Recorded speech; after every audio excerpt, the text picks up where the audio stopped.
Salerno, southern Italy, the 12th century.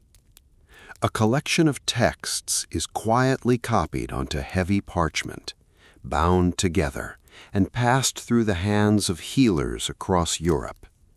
They will come to be known simply as the Trotula.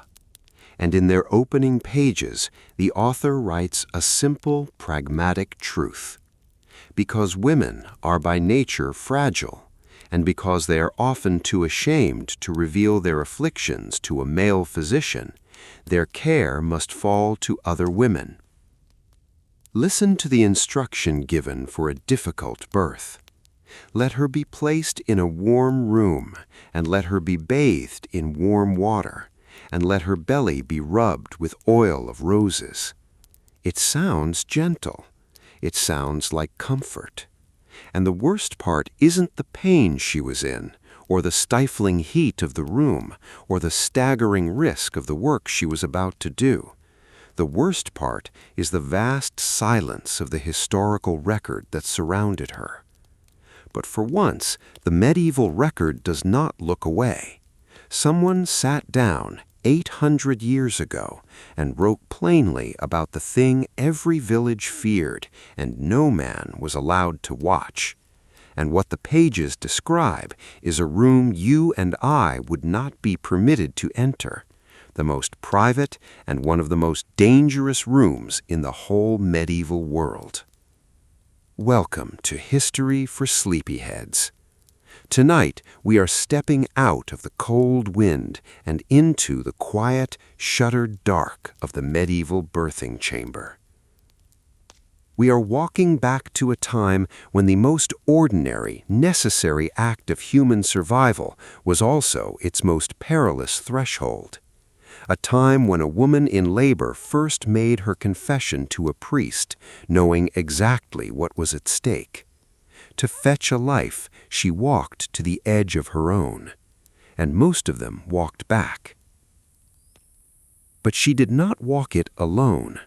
When the pains began, the heavy wooden door to the bedchamber was firmly closed, the shutters were pulled tight against the drafts and the night air. The hearth fire was built up until the room was heavy with the smell of wood smoke, tallow, and burning herbs, and the men, from the husband to the physician, were sent away. In that room, you belonged to the women. Tonight we will sit with the midwife, her hands oiled and steady in the low candlelight. We will listen to the low, steady voices of the women murmuring prayers to St. Margaret, counting the hours, keeping the rhythm of the work. We will examine the eagle stone brought from the abbey and the ancient birth girdle wrapped around the mother's waist. We will look at what they truly believed, what they genuinely knew, and the quiet courage it took to lie down in the dark and wait for life to begin. So close your eyes, settle into the warmth, and let the low voices of the gossips carry you back into the room no man could enter. Salerno, southern Italy, the 12th century. A practitioner associated with the great medical school there compiles a text on women's medicine that will be copied, translated, and carried across Europe for the next 400 years. It is known as the Trotula. Listen to what it instructs for a woman whose labor is difficult. Let her be placed in a moderately warm room, the text reads, and let her be bathed in warm water, and let her belly be rubbed of oil of roses. It sounds gentle. It sounds like a sanctuary. She is to be warmed, massaged, and comforted through the trial. And the worst part isn't the stifling heat of the fire they built, or the heavy scent of the oils, or the terrible pain the mother was enduring in the dark. The worst part is the absolute unbroken boundary drawn around that room. A boundary that meant if something went wrong, the outside world could not help her. Because what the pages describe is a place you and I would not have been allowed to enter. Not the husband, not the physician, not the priest, until the very end. Only the women, and the door stayed shut. The medieval birthing chamber was not simply a bedroom where a birth happened to take place. It was a constructed world. It was a threshold space, engineered to separate the mother from the ordinary life of the household and the village. When the first deep pains of labor began, the physical space was transformed, deliberately and methodically, into a fortress. First, the heavy wooden door was closed and the iron latch was dropped. Then, the wooden shutters were pulled tight over the windows, sealing out the daylight and the night air. In wealthier households, thick wool tapestries were dragged across the stone walls and pinned securely over the window frames to block the smallest, most imperceptible draft. In a peasant's cottage, they used heavy woolen blankets or animal hides tacked over the openings. Sometimes the keyholes were carefully stopped with clay or packed with sheep's wool. They did this to block the wind, but also to block the unseen, malevolent spirits or ill humors that rode on the night air. The room was sealed. It held its breath. The hearth fire was built up high, regardless of the season outside. It had to be hot. In the humoral medical understanding of the Middle Ages, derived from ancient Greek authorities and passed down through texts like the Trotula, the female body was inherently cold and wet. Cold was the absolute enemy of an open body. A sudden chill could cause the pores to close, the blood to congeal, and the womb to seize in shock, trapping the child inside. Warmth encouraged opening. Warmth brought life. And so the room was kept hot enough to make the attendants sweat through their linen shifts. If you stood in that room, you would feel the heat pressing heavily against your skin.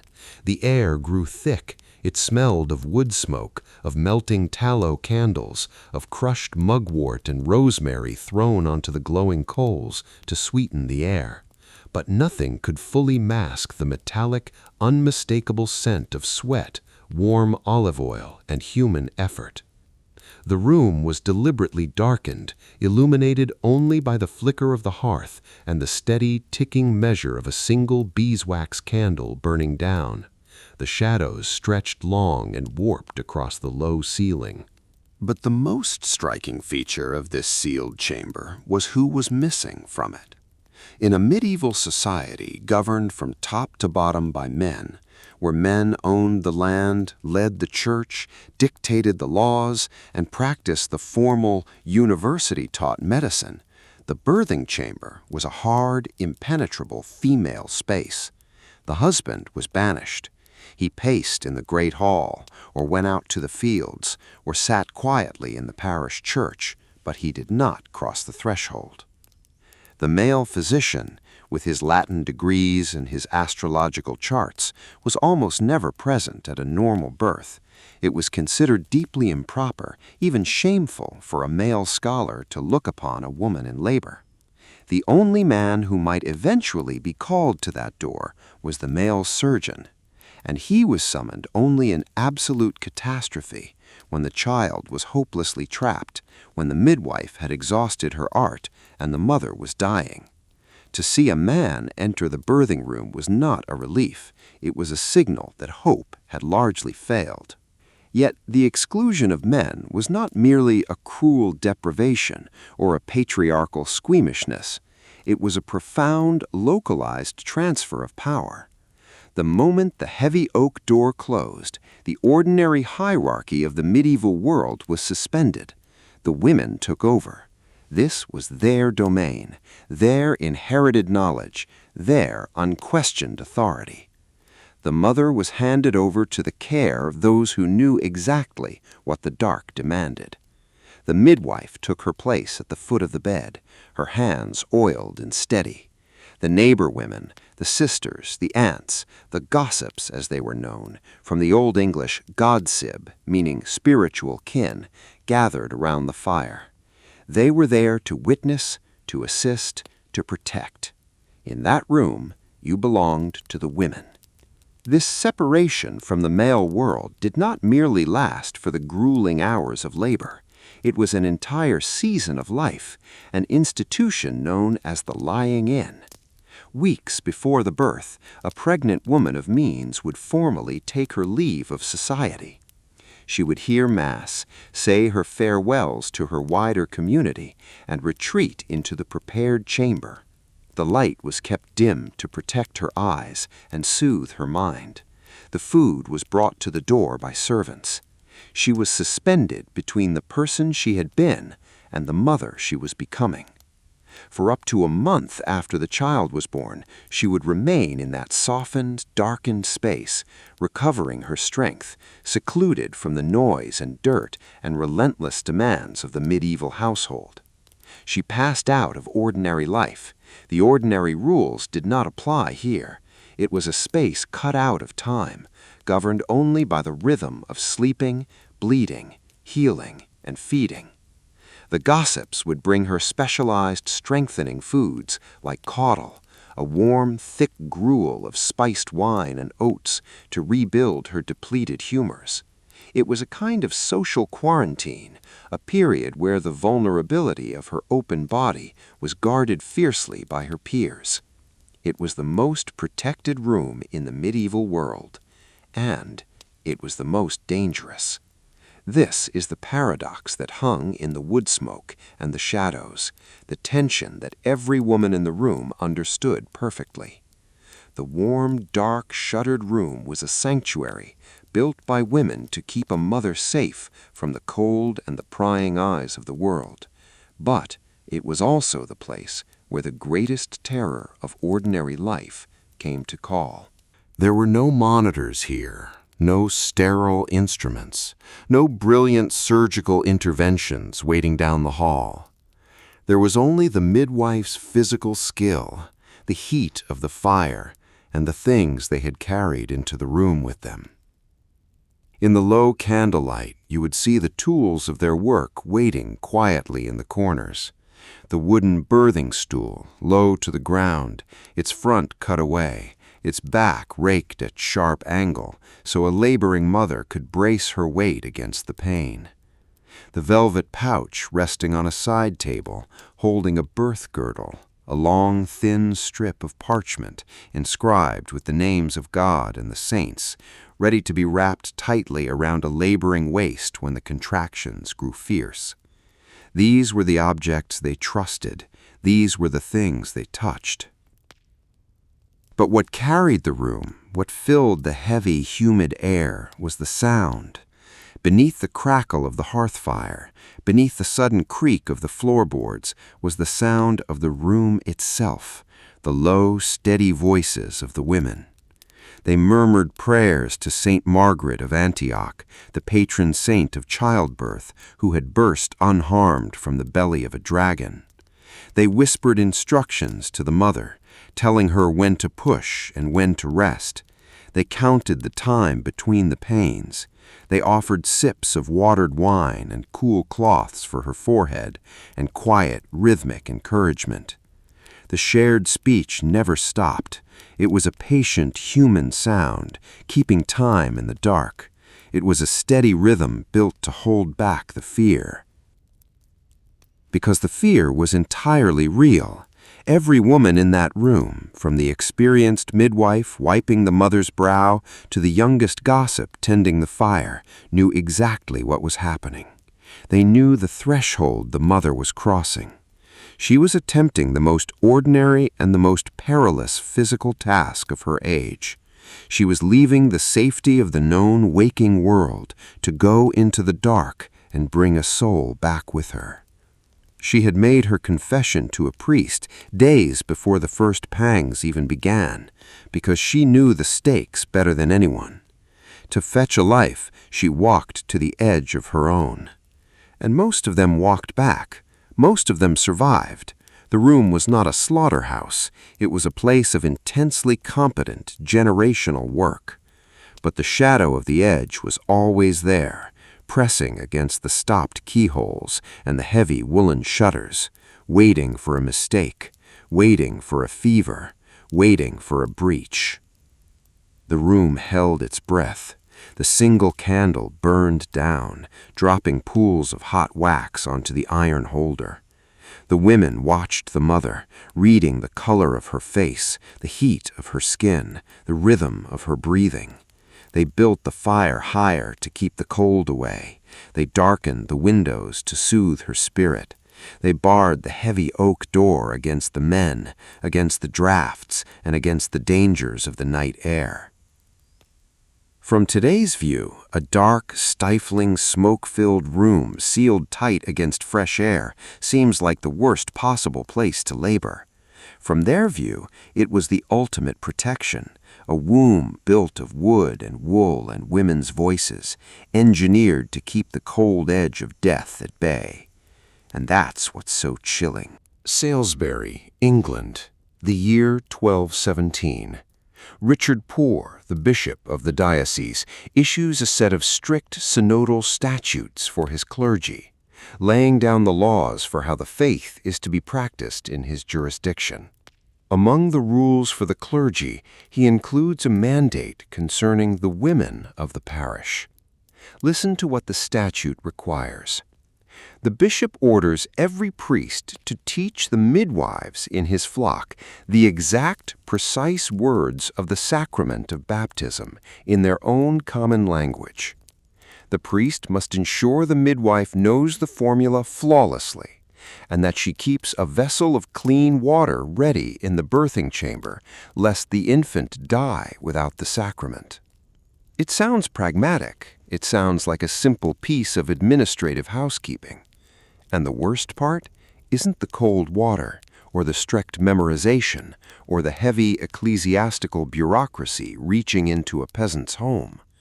The worst part is the terrible, quiet reality that necessitated the rule.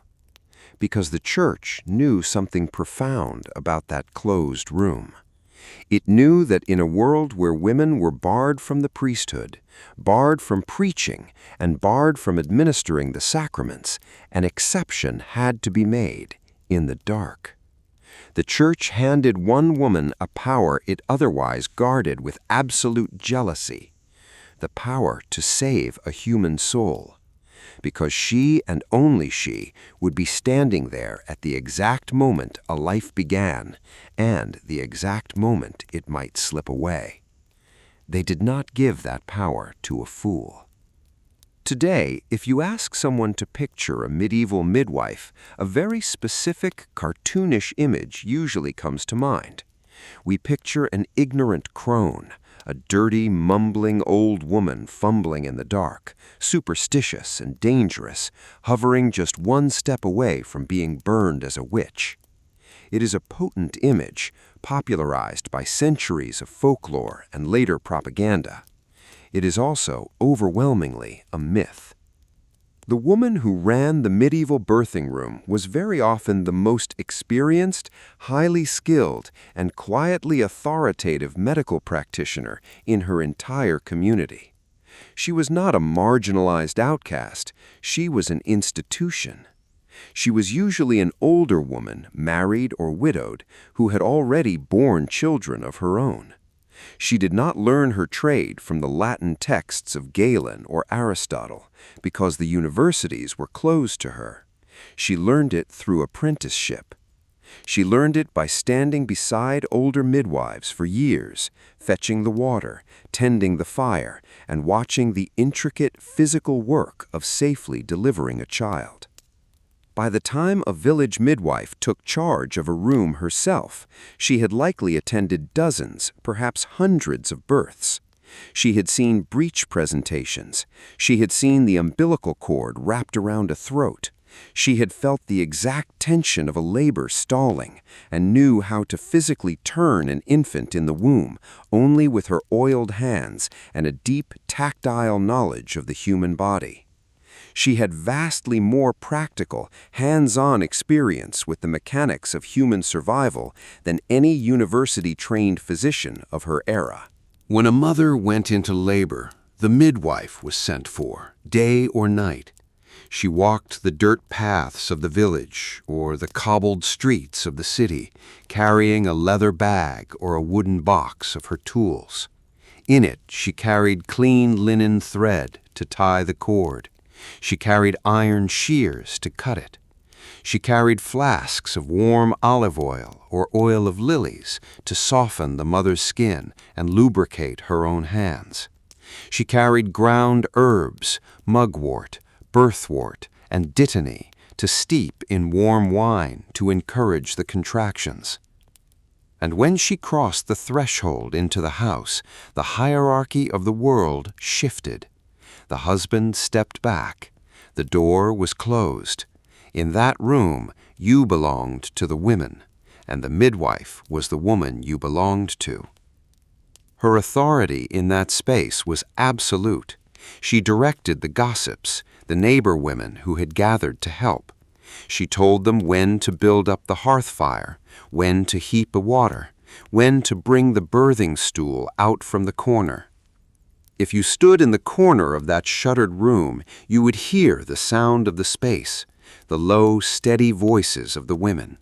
And hers was the steadiest, the voice that directed the room. She kept the rhythm. She paced the mother's breathing. She offered the physical strength of her own arms for the mother to pull against. She was the anchor in the heavy, humid air.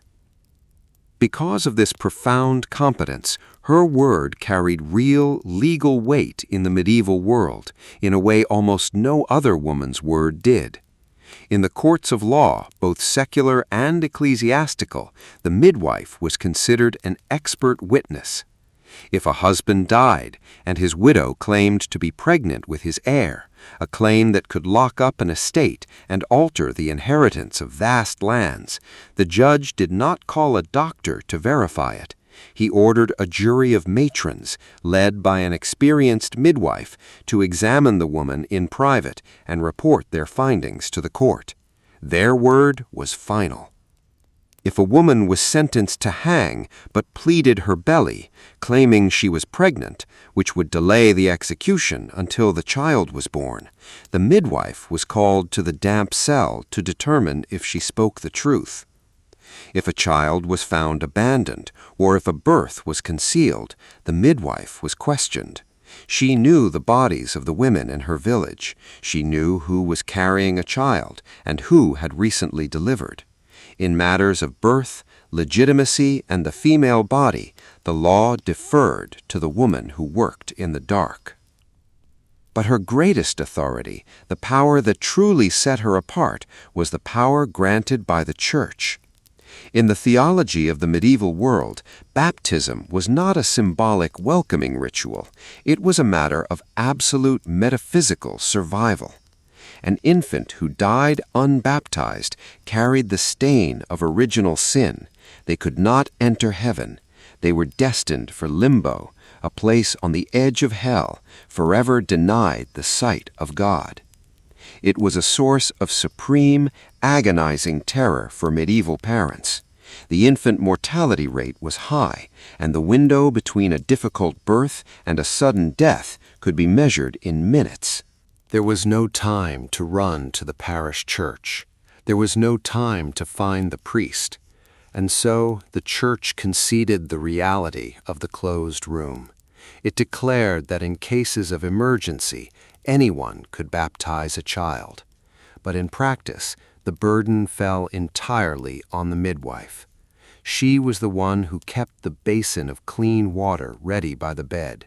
She was the one who, in the chaotic, terrifying moments of a catastrophic birth, had to make the instantaneous judgment that the infant was not going to survive. While her hands were still working, while the mother was crying out, the midwife had to reach for the water. She had to pour it over the child's head, or sometimes, tragically, over the limb of a child trapped in the birth canal, and speak the exact formula: "I baptize thee in the name of the Father, and of the Son, and of the Holy Ghost." If she stumbled over the words, the sacrament might be invalid. If she used rose water or wine instead of pure water, the baptism might fail. The eternal soul of the child rested entirely on her competence under extreme duress. This is why in the later Middle Ages and into the early modern period, the Church began to formally license midwives. Bishops required them to appear at the cathedral court, to pay a fee, and to swear a solemn oath. We still have these licensing documents today, preserved in the archives, fragile pieces of parchment bearing the names of women whose lives left almost no other trace in the historical record. They swore to help the rich and the poor equally. They swore not to substitute a living child for a dead one. They swore not to use sorcery or superstitious charms, a nod to the growing anxiety of the authorities. But above all, they swore they knew how to properly administer emergency baptism. This licensing was not, at its core, a persecution. It was an acknowledgement of her power. It was the patriarchal establishment attempting to put a bureaucratic wrapper around a female authority it could not replace. They licensed her because they needed her. They licensed her because no man could do what she did. She was the woman who stood at the absolute limit of human experience. Every time she was called out into the night, she knew exactly what was at stake. She knew that to fetch a life, she walked to the edge of her own. And most of them walked back. Most births ended with a tired, healthy mother, a crying infant, and the gossips sharing a cup of spiced wine around the fire. The midwife walked to that edge beside every mother she attended, again and again, for a lifetime. She did not flinch. She did not look away. She simply washed her hands, packed her linen thread and her shears back into her leather bag, and walked home in the early light, waiting for the next knock at her door. From today's view, an old woman with no formal medical degree handling life or death emergencies seems like a dangerous gamble. From their view, she was the only hands they trusted, the quiet commander of the closed room, holding the keys to both the body and the soul. And that's what's so chilling. The Book of Genesis, chapter 3, verse 16. For 1,000 years, priests and scholars copied a single line of Latin text that governed the ideological reality of every birthing room in Europe. Listen to what it said. In dolore parias filios. In sorrow thou shalt bring forth children. It sounds like a curse. It sounds like a theological punishment handed down from the pulpit to explain a harsh biological fact. And the worst part isn't the sorrow or the pain or the heavy weight of original sin laid on the shoulders of a laboring mother. The worst part is the vast, quiet acceptance of what that sentence actually meant in practice. Because the men and women of the Middle Ages did not look at a difficult labor and see a biological mechanism malfunctioning. They did not see a medical event that simply required better pain management. They saw a soul at a crossing. They saw a woman actively doing the penance of Eve, enduring the ancient inheritance of the fall, at the one moment when the door between the living and the dead stood wide open in an ordinary house. And everything they did in that room, every herb they crushed, every prayer they muttered, every shutter they closed against the night, was a coherent, logical answer to that reality. To understand the medieval birthing chamber, you cannot look at it through the lens of modern medicine. You must stand inside their minds. You must see the laboring body the way they saw it, as a physical, spiritual, and theological battlefield all at once. It began before the labor even started. Days or sometimes weeks before a woman's time was near, a priest would come to the house. He did not come to the birthing room itself. That door would be shut to him. But he came to the mother. She would kneel or sit quietly in her bed, and she would make a full confession of her sins. She would receive the Eucharist. She would clear her conscience and settle her worldly debts. This was not a morbid superstition. It was a profoundly rational act within her worldview. She was preparing her soul for the possibility of death. Today, there is a pervasive, sensational myth about medieval childbirth. We are often told that it was an absolute bloodbath, that a third or even half of all women died in the birthing bed. We picture a time of universal tragedy where every pregnancy was a coin flipped with death. It is a potent, dramatic idea. It is also entirely false. The historical record tells a different, quieter story. The maternal mortality rate was a fraction of the legend. The vast, overwhelming majority of medieval women survived their labors. They delivered their children, recovered in the darkened room, and went back to their lives. The danger was real, and the cumulative risk over the lifetime of 8 or 10 pregnancies was genuinely high. But it was a shadow in the room, not a certainty. They were not walking blindly into a slaughterhouse. They were engaging in a deeply familiar, communal act of survival.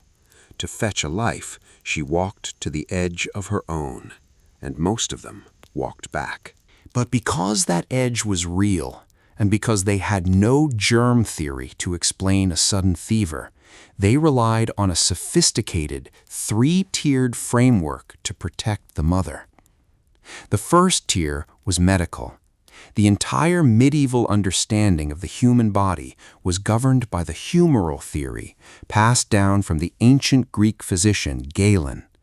In the Galenic model, the body was controlled by 4 humors: blood, yellow bile, black bile, and phlegm. Health was a state of perfect balance between heat and cold, moisture and dryness. And in this system, the female body was categorized as inherently cold and wet. This is the medical logic that built the room. According to the texts of Salerno and the university physicians, the womb functioned like an inverted jar, and cold was its greatest enemy. If a laboring woman was exposed to a sudden chill, her pores would instantly close, her blood would congeal, the womb would contract in shock, trapping the child inside. Therefore, the room had to be heated. The fires were built high, the windows were shuttered. The midwife rubbed the mother's belly with warm oil of roses or oil of lilies to physically impart heat and moisture, coaxing the body to open. They gave her warm, spiced wine steeped with specific herbs, mugwort to stimulate the womb, birthwort to hasten the delivery, dittany to ease the passage. None of this was random. It was the careful, targeted application of the most advanced medical science of their day. They were balancing the humors. They were using heat to unlock a door that the cold was trying to shut. The second tier was theological.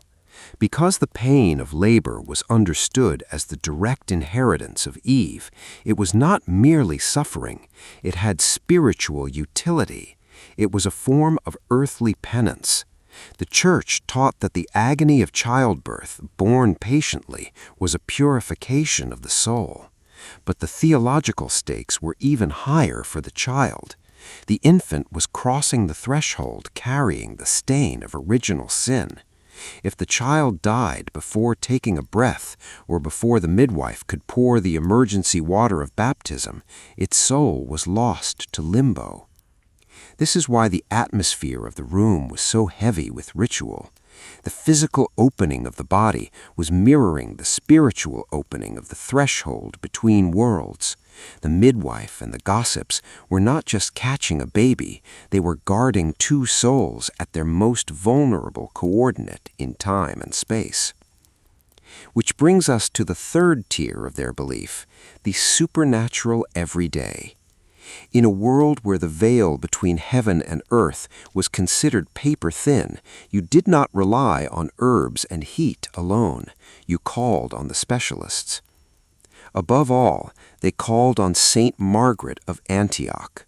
In the Golden Legend, the great medieval collection of saints' lives, Margaret was a virgin martyr of the 3rd century who was thrown into a dungeon by a cruel Roman prefect. In the dark of her cell, she was swallowed whole by Satan in the form of a massive dragon. But Margaret was carrying a small wooden cross. The holy object irritated the belly of the beast, and the dragon burst open, delivering Margaret safely and completely unharmed into the light. To a medieval woman facing the agonizing physical constriction of a difficult labor, St. Margaret was not just a pious story, she was a technology of survival. She was the ultimate patron of a safe delivery. And so the women in the room invoked her.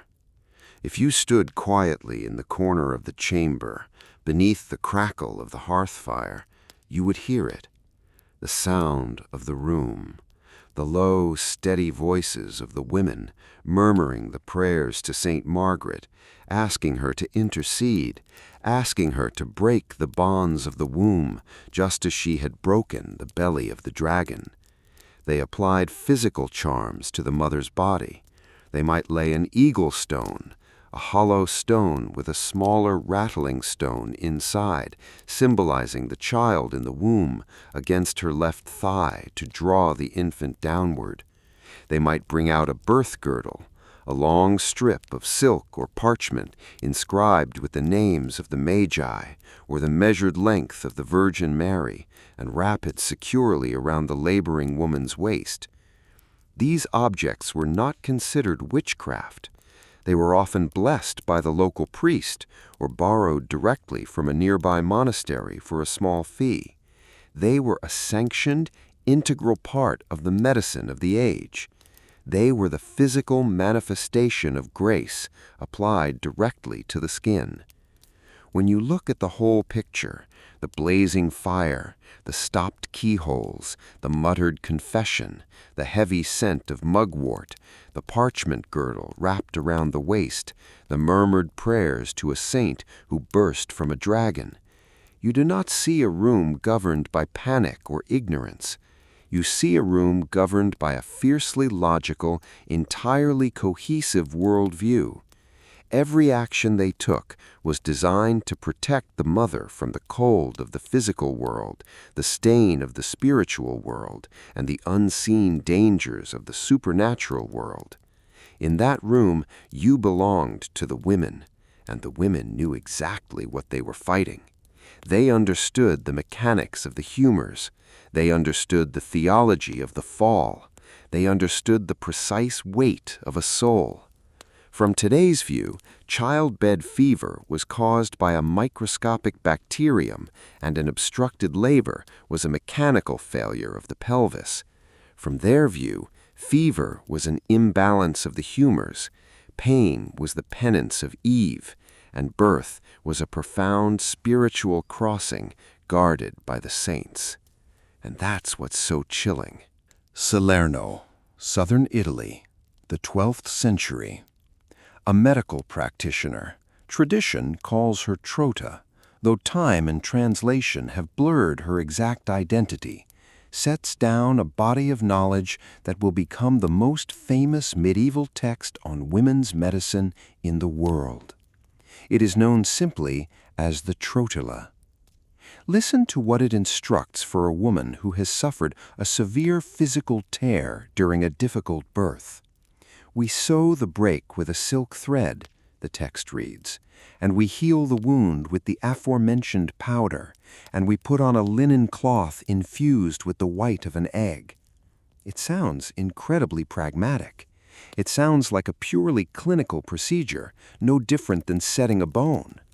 And the most startling part isn't the silk thread, or the medicinal powder, or the fact that they were performing surgical repair in a candlelit room. The most startling part is the reason the author gives for writing the book at all. In the opening lines of the prologue, the author writes a simple, undeniable truth. Women are often too ashamed of their bodily afflictions to reveal them to a male physician. They suffer in silence. Their modesty becomes a barrier to their healing. And so, out of a quiet, profound empathy, this text was written to be passed to other women. For once, the historical record does not look away, and it does not judge.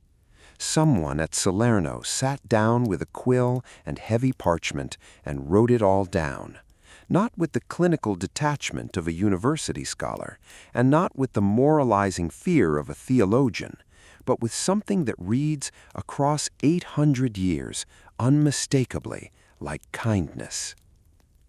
The city of Salerno in the 12th century was a rare and brilliant crossroads of the medieval world.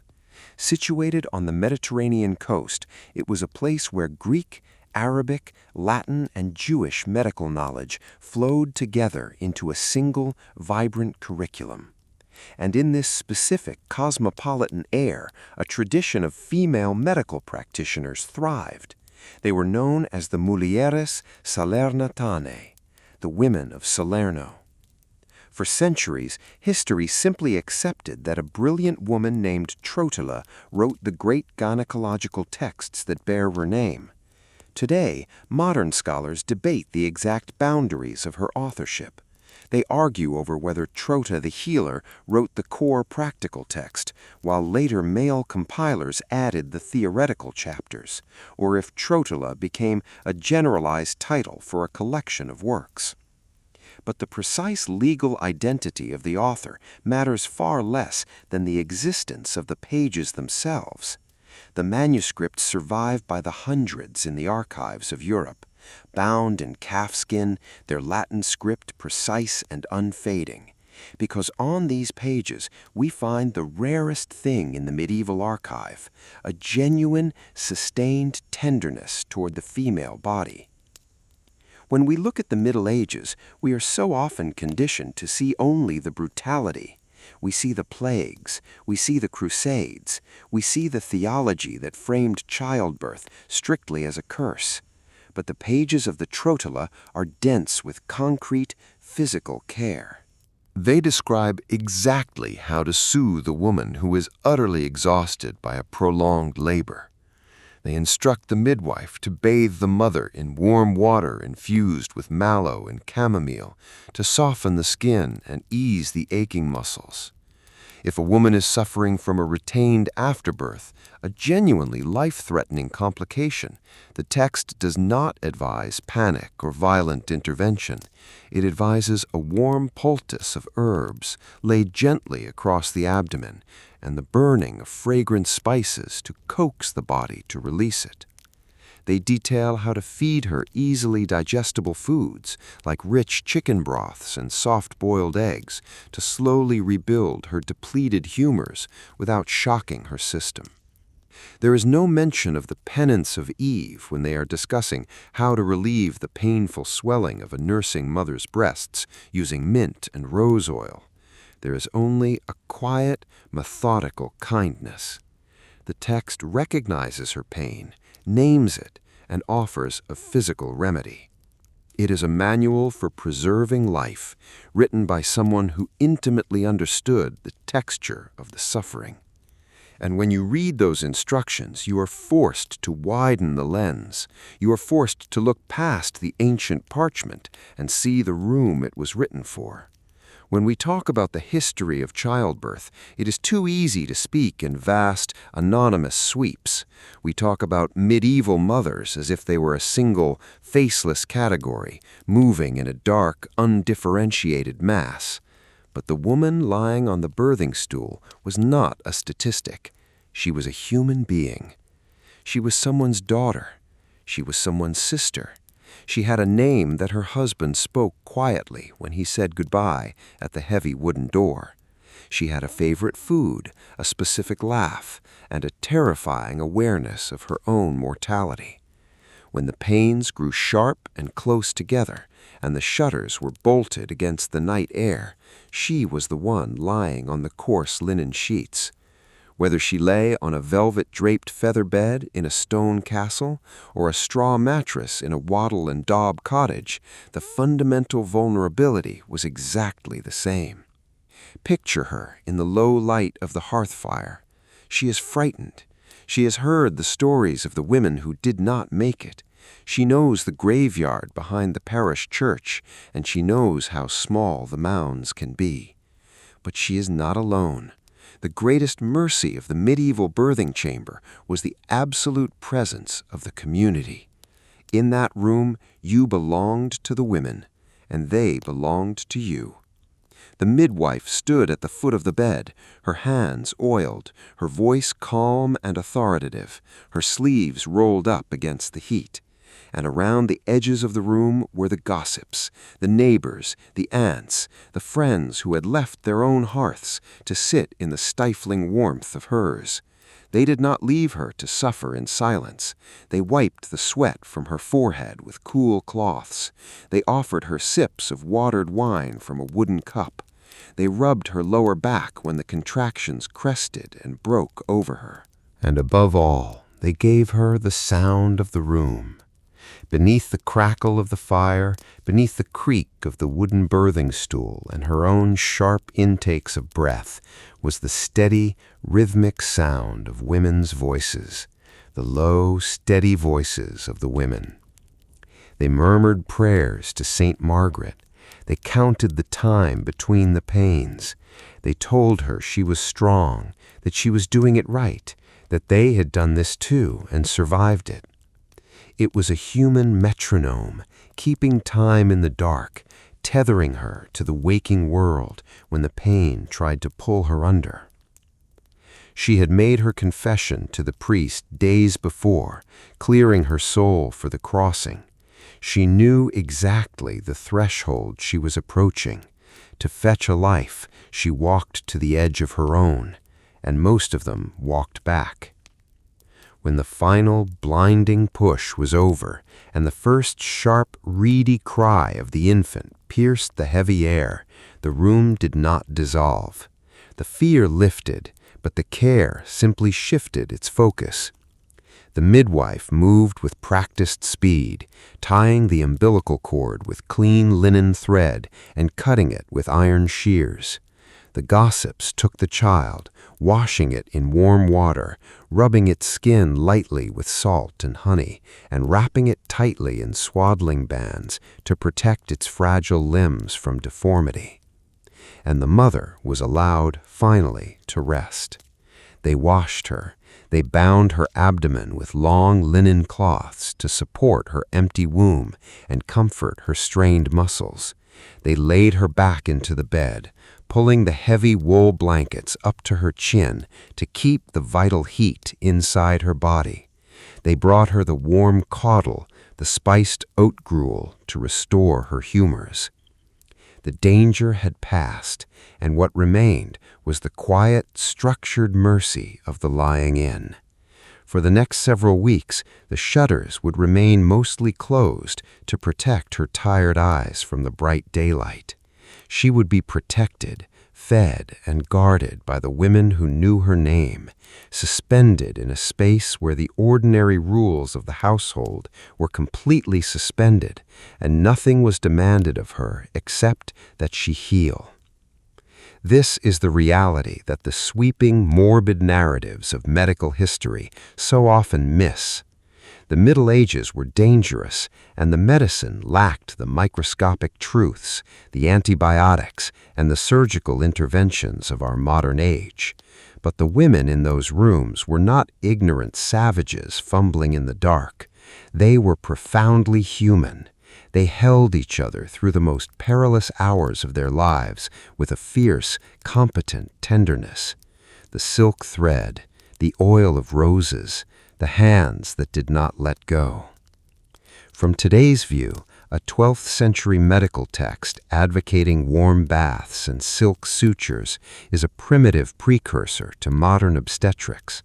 From their view, it was the profound, localized empathy, a way of ensuring that an ordinary woman in a dark room did not have to cross the edge of the world alone. And that's what's so chilling. London, England. The Wellcome Collection. Inside a climate-controlled archive, resting on a gray foam mat, a librarian carefully unrolls a fragile, yellowed strip of calfskin made in the late 15th century. It is over 3 meters long, but only a few inches wide. It is covered with intricate Latin prayers, grids of red crosses, and the names of the three magi. The parchment is deeply creased from being folded into a tight square, and all along its edges the material is warped and stained with dark, unmistakable marks of sweat and water. It is a medieval birthing girdle. Listen to the instruction written in faded ink near the top. If a woman is in travail, let her bind this measure about her, and she shall be delivered without peril. It sounds like an artifact of pure magic. It sounds like a desperate superstition, a talisman clutched in the dark to ward off the inevitable. And the most remarkable part isn't the length of the parchment, or the faded ink, or the intense, repetitive prayers. The most remarkable part is where this object lived, because this was not kept safely on a church altar. It was kept in a medical bag. When you look closely at the objects used in a medieval birthing chamber, it looks, at first, like you were looking at two completely different rooms. One of them is a room of careful, practical medicine. It is a room of specialized furniture, precisely measured herbs, and skilled hands that knew exactly how to turn a child. The other is a room of holy magic. It is a room of a saint's girdle, a rattling stone, and words of scripture wrapped physically around a waist. But to the woman in the room, it was not two rooms. It was one, and every object in it was doing the exact same job, keeping her on this side of the door. If you were to walk through that room, cataloging its contents like a museum curator in the quiet of the night, the first thing you would notice is the physical anchor of the space, the birthing stool. This was not a bed. For a normal labor, a medieval woman rarely gave birth lying flat on her back beneath a blanket, a position that fights gravity and makes the mechanical work of delivery immensely harder. Instead, they used a specialized low-slung chair. It was built of heavy, polished wood, often carved from oak or ash, and it was passed down through generations of midwives. The seat was shaped like a horseshoe or a crescent moon, completely open at the front. The back was raked backward at a steep angle, allowing the mother to lean heavily away from the pain and brace her legs against the floor or wooden pegs built into the legs of the chair. It was a brilliant, highly functional piece of engineering designed entirely around the mechanics of the human pelvis. The midwife knelt on the floor before the open space, her hands positioned perfectly to guide the infant's shoulders. The gossips stood behind the chair, holding the mother's arms, offering their own bodies as leverage for her to pull against during the hardest contractions. The wood of the stool was smooth, worn down by decades of gripping hands and the friction of heavy wool. It was the center of gravity in the shuttered space.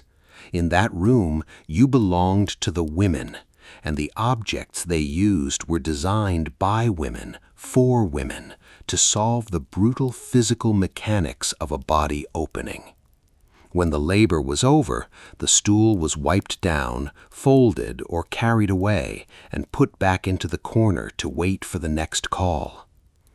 Beside the stool, resting on a small wooden table illuminated by the single burning candle, sat the tools of their practical medicine. Here the midwife kept her supplies. There were small earthenware pots filled with oil of roses or oil of lilies, or sometimes simple warm olive oil. The texts of Salerno, the Trotula, explicitly instructed the midwife to rub the mother's abdomen, her flanks, and her thighs with these oils. The oils were warmed by the hearth fire before they were applied, physically softening the tissues, preparing the body to stretch, and preventing the catastrophic tears that could prove fatal in an age before antibiotics.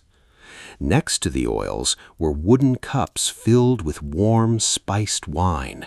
Into this wine, the midwife would stir specific herbs that she had ground in a mortar, mugwort, dittany, or birthwort.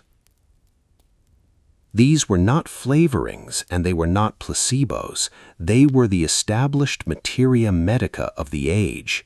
In the Galenic humoral system, these specific herbs were classified as inherently hot and dry. They were administered to stimulate the womb, to provoke the contractions, and to counter the cold that threatened to close the body. The room smelled intensely of these crushed herbs, of melting tallow, and of the heavy copper scent of human effort. The midwife's hands were slick with the oils. Her actions were deliberate, rhythmic, and grounded entirely in the accepted science of her day. She was a practitioner working her trade, her tools laid out in the candlelight. But resting on that exact same table, right beside the oil of roses and the cup of mugwort, were the tools of the supernatural every day. The midwife did not see a boundary between the medical and the holy. The body was a physical vessel, but it was also a spiritual threshold, and both required guarding. If a labor was progressing too slowly, the midwife might reach for an eagle stone. Also known as the aetites, this was a specific kind of geological nodule found in riverbeds, a hollow rock, usually iron oxide, that contained a smaller, loose stone rattling inside it. Pliny the Elder wrote about them in antiquity, and the medieval lore held that the eagles kept them in their high nests to protect their eggs. To the medieval mind, the eagle stone was the perfect physical metaphor for a child safely enclosed in a womb. Following an ancient sympathetic logic that like draws like, the midwife would take the heavy, cold eagle stone and bind it tightly to the mother's left thigh, believing its natural magnetic properties would draw the infant downward toward the exit. If a mother was at risk of miscarrying earlier in her pregnancy, the stone was worn higher, bound to the chest or the left arm, to hold the child safely up. It was a physical tool applied to a physical problem, powered by a spiritual logic. You held the stone, you tied the knot, you watched the mother's breathing. And when the pain peaked, when the mother was exhausted and the fear began to press heavily into the corners of the room, they brought out the birth girdles. Some of these were magnificent relics borrowed from the great monasteries for a hefty fee. Abbeys across Europe claimed to possess the actual girdle of the Virgin Mary, woven of camel's hair or fine silk, and royal families would pay immense sums to have it brought to the birthing chamber in a velvet box and laid gently across a queen's body. But for ordinary women, there were the parchment rolls. The midwife would take the long strip of calf skin, inscribed with grids of crosses and the names of the archangels, and physically wrap it around the laboring woman's waist, tying it tightly like a belt. The physical pressure of the binding supported her straining abdomen, while the holy ink resting directly against her skin protected her soul. The seamlessness of it is what is so striking, the eerie, revealing fact that medicine and relic sat side by side, utilized by the same hands. The midwife did not pause her medical care to perform a religious ritual. She did both simultaneously. She assessed the dilation of the mother, poured a cup of mugwort wine to hasten the contractions, and wrapped the parchment girdle around the mother's waist with the exact same competent, steady hands. And beneath all of this movement, beneath the rustle of the parchment and the clatter of the earthenware pots, was the constant sound metronome of the room, the low, steady voices of the women. They whispered the prayers to St. Margaret written on the girdle. They told the mother to push. They asked the saints to open the door, and they braced their shoulders against the wooden back of the stool. They were managing a crisis with every single tool they possessed, the physical, the herbal, the holy, because they knew exactly what was happening. To fetch a life, she walked to the edge of her own, and most of them walked back. They walked back because the women in the room threw everything they had at the dark to keep them tethered to the waking world. Today, the wooden birthing stools have mostly rotted away or been burned for firewood in the centuries since male physicians moved childbirth into the bed. The herbs crumbled to dust long ago. The wooden cups are gone. But in the quiet, climate-controlled archives of modern libraries, the birth girdles survive. The Trotula manuscripts survive. You can go and look at them behind the glass. You can see the creases where the parchment was folded. You can see the dark stains along the edges, the water, the sweat, the physical residue of a terrifying night hundreds of years in the past. They are the artifacts of a closed room and the physical proof of the lengths they went to in order to protect a life. From today's view, wrapping a pregnant woman in a strip of calfskin covered in Latin prayers to speed her labor seems like a meaningless, desperate superstition. From their view, it was the ultimate necessary shield wielded by skilled hands against a profound and very real danger. And that's what's so chilling. England, the late medieval period. As the language of the island settles into the forms we begin to recognize today, a specific word is written down in the margins of daily life: gossip. Listen to what it means now. Idle chatter, unverified rumors traded over a fence. A small, petty, and overwhelmingly female-coded word. And the worst part isn't the triviality of the word, or the way it has been used to diminish women's speech for centuries. The worst part is what the word used to mean before the modern world hollowed it out. Because it did not begin as an insult. It began as a title.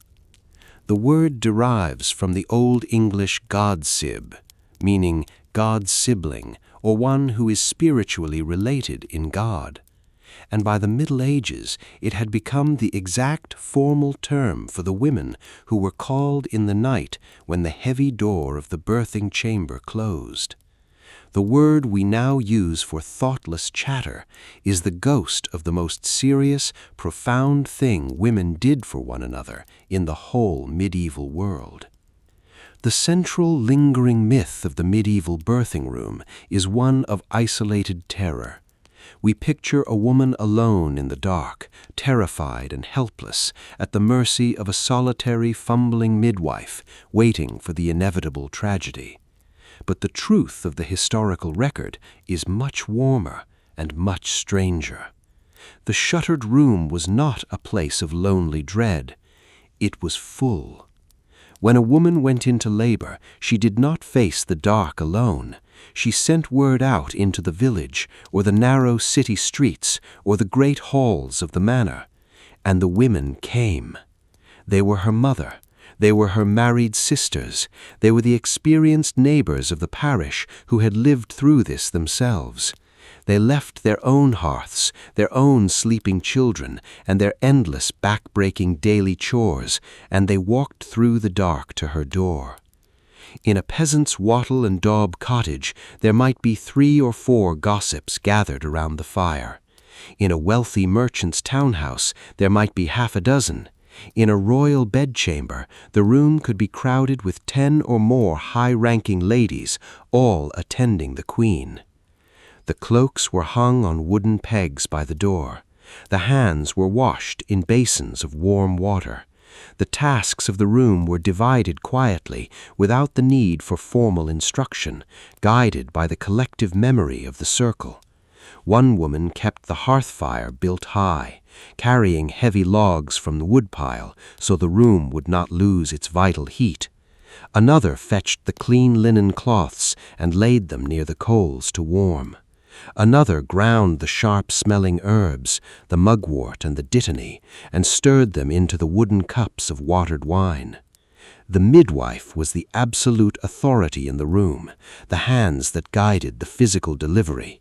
But the gossips were the engine that kept the room running, They were the physical and emotional architecture of the space.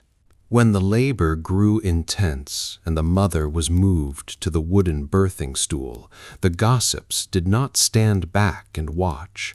They engaged in heavy physical work. They stood behind the chair. They held the mother's arms. They offered their own shoulders and forearms for her to grip, providing the human leverage she needed to bear down. If the labor was long, they took turns, swapping out when their own muscles grew fatigued, holding the mother upright against the pull of gravity and exhaustion. They wiped the cold sweat from her face. They rubbed her lower back. They physically carried her through the threshold. And they brought the sound. If you stood outside that heavy, closed door, you would not hear the silence of a lonely ordeal. You would hear the sound metronome of the medieval birth, the low, steady voices of the women. It was this continuous murmured speech that eventually gave the word gossip its modern meaning, because the women in the room talked for hours, but they were not trading idle rumors. They were managing a crisis. They whispered the prayers to St. Margaret of Antioch, their voices overlapping in a steady, hypnotic rhythm. They shared the stories of their own labors. They told the mother what she was feeling, predicting the shifts in her body, because they possessed the deep, tactile knowledge of having survived it themselves. They counted the time between the pains. They offered courage in the dark. The low, steady voices of the women filled the empty spaces in the room, ensuring that the fear never had enough silence to fully take root. This is the counterintuitive heart of the medieval birthing chamber. In Chapter 1, we looked at the heavy door and the stopped keyholes, and we saw a room that no man could enter.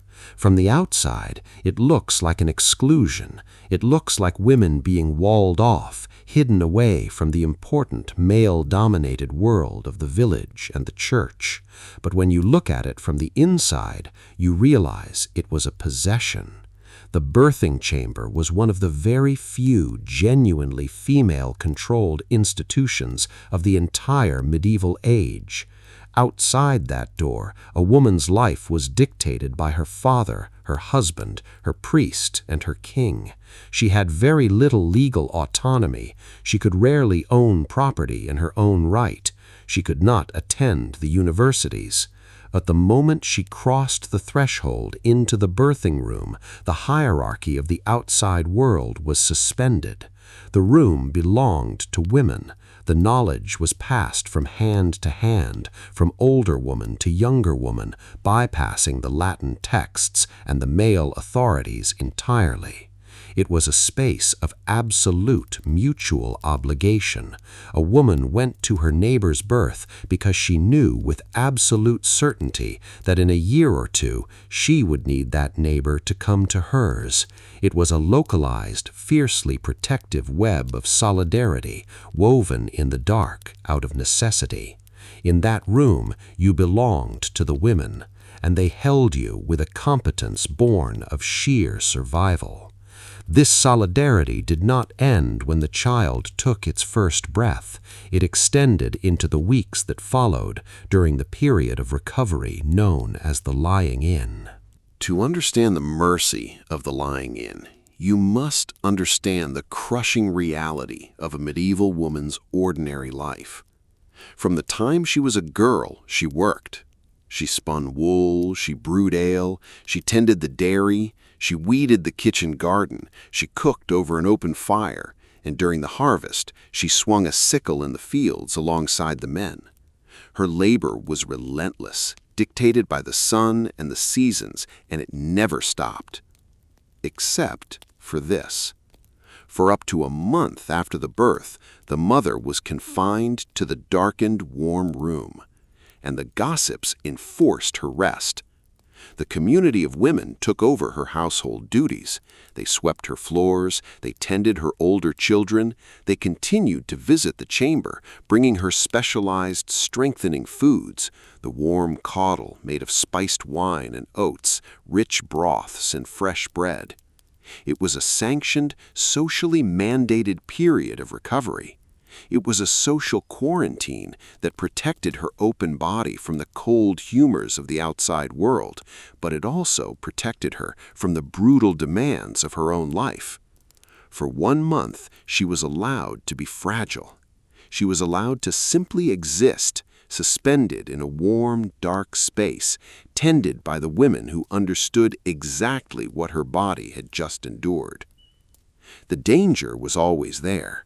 The room was warm and the voices were steady, but they were still operating at the absolute limit of their medical reality.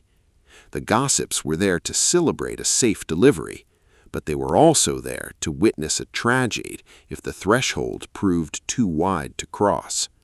They were there to comfort the mother if the infant was born quiet and still. They were there to wash the mother's body and prepare her for the churchyard if the childbed fever took hold. They knew the risks better than anyone. They knew that to fetch a life, she walked to the edge of her own, and most of them walked back. But whether she walked back to the waking world or slipped quietly into the dark, the fundamental mercy of the room remained the same. She did not walk to the edge alone. The circle of women walked to the edge with her, and they did not leave her side until the journey was over. The word gossip has lost its gravity. It has been stripped of the sweat, the fear, the blood, and the fierce loyalty of the closed room. But the ghosts of the god-siblings remain, standing in the shadows behind the wooden birthing stool, offering their hands in the dark. From today's view, a room packed with neighbors during a severe medical event seems like a chaotic, unhygienic violation of a patient's privacy. From their view, it was the ultimate safety net, a human shield made of shared experience, built to hold a woman up when her own strength gave out. And that's what's so chilling. Any village, anywhere in Europe in the 14th century, the middle of the night, a woman feels the first undeniable tightening in her lower back, a pain distinct from the ordinary aches of her endless daily labor. She wakes her husband. He does not panic because they have expected this and there is a script to follow. He puts on his leather boots. He pulls a heavy wool cloak over his shoulders. He steps out into the cold, navigating the muddy village paths or the narrow, unlit city alleys, and walks to a specific door to knock. Then he walks to another. He delivers the message, and then he makes himself scarce. Listen to the quietest sequence of what happens next. First, the midwife is woken, and she packs her bag. Then the word is carried to the neighbors' doors. Then the women arrive, one by one, stepping out of the dark and into the light of the hearth. It looks like an ordinary gathering, and the most unsettling part isn't the sudden waking, or the cold night air, or the long hours stretching ahead. The most unsettling part is the absolute, inflexible order of the summoning. Because there was an order to it, the way there is an order to any ordinary thing done 1,000 times. First the pains, then the word carried to a neighbor's door, then the women, arriving one by one, taking off their shawls, knowing without being told what each of them was for. And somewhere near the very end of that long practiced sequence, only if everything had gone terribly, hopelessly wrong, they sent for a man. This is the quietest machinery of the medieval world. When we imagine historical emergencies, we imagine shouting, running, and chaos. But a birth was not an emergency. It was a procedure. The choreography was largely silent, learned through repetition, and carried out by rote. When the gossips arrived at the house, they did not need to be issued orders by the midwife. A heavy, wet wool shawl was hung on a wooden peg by the door. An iron bucket was taken out to the well. The fire was stoked with dry wood. The wooden birthing stool was brought out from the corner and set carefully near the heat. If you were drifting off to sleep in an adjoining room, you would hear the rhythm of it settling into place. You would hear the soft scrape of the stool against the packed dirt floor. You would hear the splash of water into an iron basin. And beneath it all, you would hear the defining sound of the space, the low, steady voices of the women. In the early hours of labor, it was almost a lullaby of practicality. They exchanged quiet greetings. They asked after each other's families. They murmured soft encouragement to the mother. The room hummed with the slow, deliberate energy of people preparing for a long watch. But beneath this neighborly warmth was a real functional economy. The woman who ran the room did not work for free. The midwife was a recognized professional, and her time had a price. In the bustling towns and cities of the later Middle Ages, a midwife might charge a set fee in silver coins. Wealthy merchants and local gentry paid her well for her expertise, pressing coins into her hand when the child was safely delivered, and sometimes offering a bonus if the child was a male heir. In the rural villages, however, where hard currency was scarce, the economy of birth operated on a sliding scale of goods and barter. The midwife was paid in kind. She might receive a length of undyed woven cloth fresh from the loom. She might be given a basket of brown eggs, a heavy wheel of salted cheese, a measure of milled grain, or a live chicken. The economy of the village did not run on gold. It ran on calories and practical survival. And if a family was truly destitute, if they had no silver and no grain to spare, she came anyway. When the bishops began licensing midwives, one of the central oaths she swore was to attend the poor as diligently as she attended the rich, without demanding a fee they could not pay. She accepted silver. She accepted goods. She accepted nothing at all. The gossips, on the other hand, were not paid. They were part of a different kind of economy, the quiet, unwritten ledger of women's work and mutual obligation. A woman left her own bed and sat up all night tending another woman's fire because she knew that her own time would come, or had already come. The debt was not settled in coin, it was settled in presence. By answering the knock at the door, they were paying into the only insurance policy the medieval world offered a woman in labor. In that room, you belonged to the women, and you paid for that belonging with your own time, your own hands, and your own willingness to walk into the dark when the word was sent. But while the threshold of birth was universal, the rooms themselves were not. It is a mistake to flatten the Middle Ages into a single uniform experience of poverty and dirt. The resources a family could summon changed the physical landscape of the labor entirely. If the mother was a noblewoman, the logistics of her lying in were a matter of massive, expensive household planning. Royal and aristocratic households followed strict written ordinances for the birthing chamber. In late 15th century England, Lady Margaret Beaufort famously drew up precise regulations for the delivery of royal heirs. Her rules dictated exactly how the room was to be sealed. Heavy, priceless tapestries were brought out of storage and pinned over the windows, and even across the ceiling, to block the light and the drafts, creating a luxurious tent-like womb. The floors were swept and laid with thick woven carpets rather than rushes. The bed was draped in fine velvet and lined with imported linen. When the gossips arrived, they were noble ladies of the court, dressed in rich fabrics, served by their own maids. The warm caudle they fed the mother was not just oats and ale. It was made with sweet wine and fiercely expensive imported spices, cinnamon, cloves, and mace, believed to hold powerful warming humors.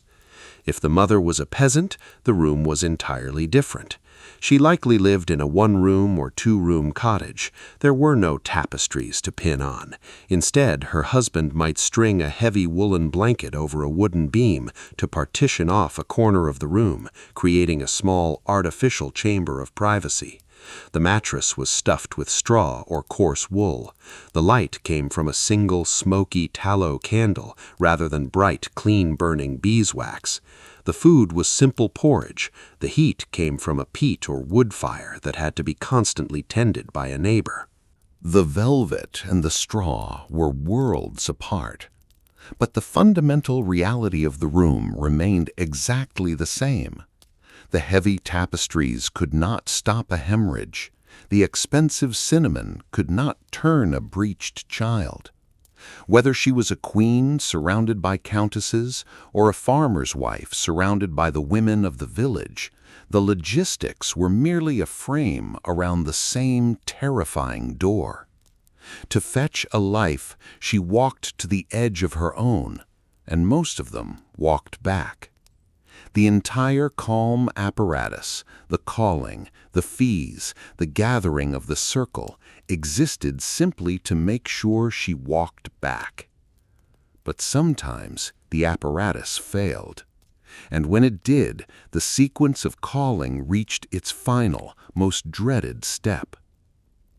If the labor went on for days, if the child was trapped and the midwife, with all her oils and all her tactile skill, could not turn it, if the mother's strength failed entirely and the low, steady voices of the women gave way to silence and the urgent, hurried prayers for the dying, only then, at the very end of the line, was a man summoned to the room. He was not the university-trained physician with his astrological charts. He was the barber surgeon. He was a tradesman, a man who worked with his hands, who pulled teeth, set bones, and amputated limbs. He was called not to assist a birth, but to perform a catastrophic extraction. When the heavy wooden door opened to admit him, the entire atmosphere of the room collapsed. The gossips stepped back into the shadows. The midwife yielded her place at the foot of the bed. The presence of the surgeon meant that the goal of the room had fundamentally shifted. It was no longer about delivering a healthy child to a healthy mother. It was a salvage operation. He was there to save the mother or to save the child, rarely both. His fee was high, his tools were heavy iron, and his entrance was the quietest, most devastating moment in the logistical chain.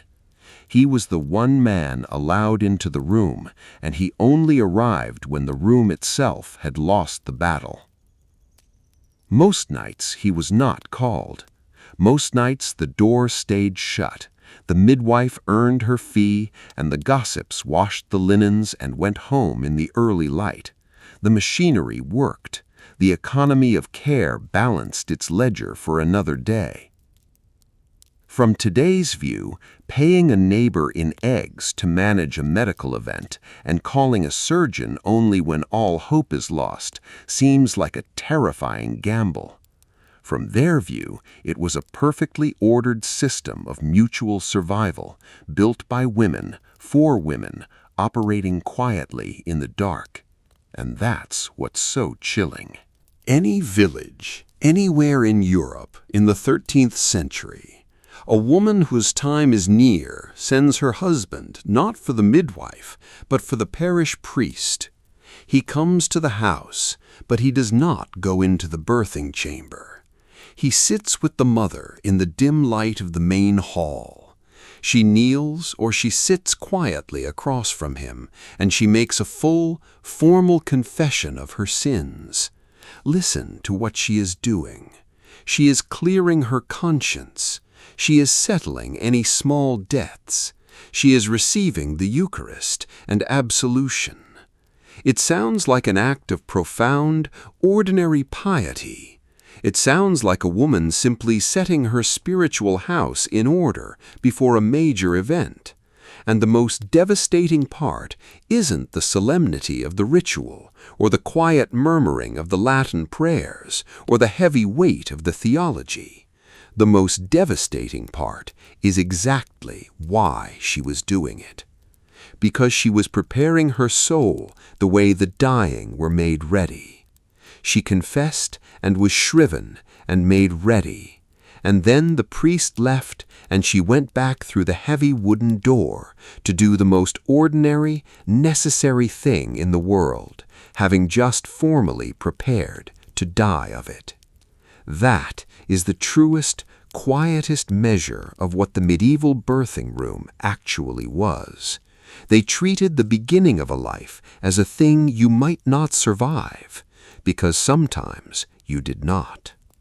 This is the reality the whole script has circled. We have looked at the warm fire, the steady hands of the midwife, and the quiet solidarity of the gossips. We have looked at the sophisticated humoral medicine and the birth girdles wrapped around the waist. But all of that machinery, all of that care, existed because the threshold a woman crossed to bring a life into the world was a real, physical edge, and sometimes the machinery was not enough. The modern imagination has distorted this edge into a grotesque carnival of death. We are told constantly that a third or half of all medieval women died in childbirth. We picture a time when every labor was a coin flip with the grave. It is a potent, lurid myth, and it is entirely false. The historical record is much quieter and much more complex.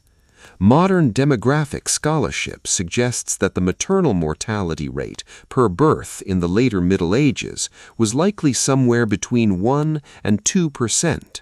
The vast, overwhelming majority of women survived their labors. They crossed the threshold, delivered a living child, recovered in the darkened room, and returned to their lives.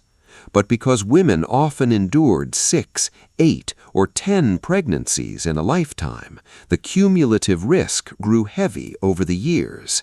The fear in the room was not a panic based on a coin flip. It was a deep, rational awareness of a small but constant shadow that never left the corner. To fetch a life, she walked to the edge of her own, and most of them walked back. But when a woman did not walk back, the dangers that kept her there were absolute, and they were devastating. There were 3 primary perils, and the women in the room knew the name and the shape of every one. The first was obstructed labor. If the child was presenting in a way the midwife could not physically turn, if the geometry of the pelvis and the child simply would not align, the labor would stall. The second was hemorrhage, a sudden, catastrophic loss of blood, often following the delivery of the child or the failure of the body to release the afterbirth, against which the herbs and the oils were entirely powerless. And the third, and perhaps the most feared, because it arrived in the days of quiet recovery, was childbed fever. We know now that puerperal fever was a bacterial infection, often introduced into the open womb by the unwashed hands of the attendants. They had no microscope, they had no germ theory. They understood it only as a sudden, terrifying imbalance of the humors, a sudden chill, a raging heat, a delirium that swept through the mother days after everyone believed she was safe. When one of these dangers manifested, the atmosphere of the room shifted. If you were standing there, you would feel the exact moment the hope drained out of the humid air. The sound metronome of the room, the low, steady voices of the women did not stop, but it changed. The rhythm of encouragement became the urgent, quiet rhythm of desperate prayer. They built the fire higher. They bound the eagle stone tighter. The midwife worked with quiet, frantic speed. And if it failed, if the exhaustion took the mother, or the fever spiked beyond recall, or the obstruction proved absolute, the final act of the room was carried out. If the child was trapped and the mother was dying, or if the mother was lost and the child was still trapped within, the heavy door was opened and the barber surgeon was called in. He brought with him the heavy iron instruments of last resort.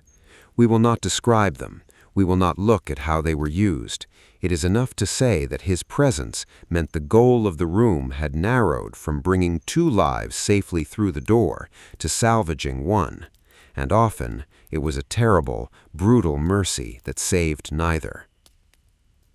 If the mother survived, but the child was quiet and still, or took only a few struggling breaths, the room fell to its quietest, gravest duty. The midwife did not pause to grieve. She reached immediately for the basin of clean water kept ready by the bed. She poured it, she spoke the precise formula of the sacrament, and she baptized the infant before the spark went entirely out. She did what the Church had trusted her to do. She saved the soul, even as the body was lost. And if the mother was lost, the women who had come to hold her arms and share her fire did not leave her. In that room, you belonged to the women, and they belonged to you, even to the very edge. They washed her body, they closed her eyes, they prepared her for the churchyard with the same steady, competent hands that had rubbed her skin with the oil of roses. The grief was real, honored, and absolute. It was a loss the whole village felt, a hollow space left in the fabric of the community. This was the ordinary danger, the shadow that hung over every birth and every year of the Middle Ages. But in the middle of the 14th century, the ordinary danger met something else.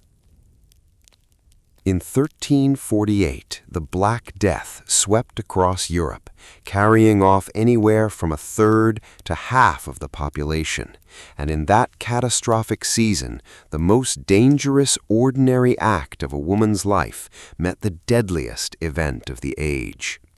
The birthing chamber, by its very design, became a trap. The room was sealed tight against the fresh air, the keyholes stopped, the windows shuttered, and it was full of people, the gossips, the midwife, the mother, breathing the same heavy, stagnant air, exchanging the same cups, touching the same linens. The very circle of women that made birth survivable, the solidarity that held a mother up in the dark, became the perfect vector for a pneumonic or bubonic contagion to gather and spread. In 1348, women went into labor in a world that was already ending. A mother might survive her delivery only to watch the midwife fall ill the next day. The gossips who came to her door might be carrying the plague in their wool shawls. A woman might deliver a healthy child only to die of the pestilence before the lying-in was over. The records of the time are fragmented because the people who kept the records were dying too. But we know that pregnant women and new mothers were uniquely, terribly vulnerable to the shock of the plague. The 2 thresholds met in the same room. The sound of the women's voices grew fewer and fewer until, in some villages, there was no one left to answer the door when the pains began. The intersection of a normal labor and the great mortality is perhaps the darkest corner of the medieval archive. It is a place where the courage of the ordinary act was swallowed by a catastrophe no one could comprehend. From today's view, a room where childbed fever and the bubonic plague could meet in the dark seems like an unimaginable concentration of horror. From their view, it was simply the room where they had always gone to fetch a life, holding the line with herbs and prayers while the whole world broke apart outside the door. And that's what's so chilling. A parish church somewhere in rural England in the late 15th century. It is a crisp, bright morning. The winter air is sharp. a woman walks slowly along the packed dirt path toward the heavy oak doors of the nave. She is dressed in her finest, heavy wool gown, a clean linen veil pinned carefully over her hair. She carries a single unlit beeswax candle in her hands. It has been exactly 40 days since the heavy wooden shutters of her bedchamber were closed against the night air. It has been a month since she made her confession, stepped into the dark, and walked to the edge. And she is returning. Listen to the words the priest speaks when he meets her at the door, stepping out of the shadows of the church to take her hand and lead her back inside. "Forasmuch as it hath pleased Almighty God of his goodness to give you safe deliverance, and hath preserved you in the great danger of childbirth, you shall therefore give hearty thanks unto God." It sounds like a formal ecclesiastical obligation. It sounds like the heavy machinery of the church finally re-establishing its authority over a body that had been briefly yielded to the keeping of women. And the most beautiful part isn't the ancient Latin, or the slow procession to the altar, or the smell of cold incense lingering in the stone. The most beautiful part is the profound, quiet relief that lived inside the ritual. When we look back at the medieval birthing room, it is so easy to see only the shadows. We see the terrifying edge, the humoral logic that sealed the windows against the cold, and the devastating years when the threshold of birth met the contagion of the plague. The danger was entirely real, but it was not the only thing in the room. Because wherever there is extreme vulnerability in the human experience, a quiet architecture of care rises up to meet it. If you look closely at the historical record, past the tragic entries in the parish registers and past the sterile warnings of the medical texts, you will find them. Small, practical decencies woven into the fabric of the dark. Today, as we begin to step back from the shuttered chamber, we are going to look at 3 real, documented kindnesses that lived inside the peril. 3 ways the medieval world wrapped a laboring woman in warmth, welcome, and grace. 3 small mercies. The first mercy was the simplest and the most profound. It was the women who did not leave. We talked about them in Chapter 6, the gossips, the god-siblings, but it is worth standing in the room one last time to truly look at what they were doing, because they were the fundamental counterweight to the terror of the medieval birth. Imagine a long, grueling labor stretching deep into the second night. The wood for the fire is running low, and someone must go out into the freezing dark to fetch more, because the room must not grow cold. The tallow candles are burning down to stubs, casting long, wavering shadows against the tapestries.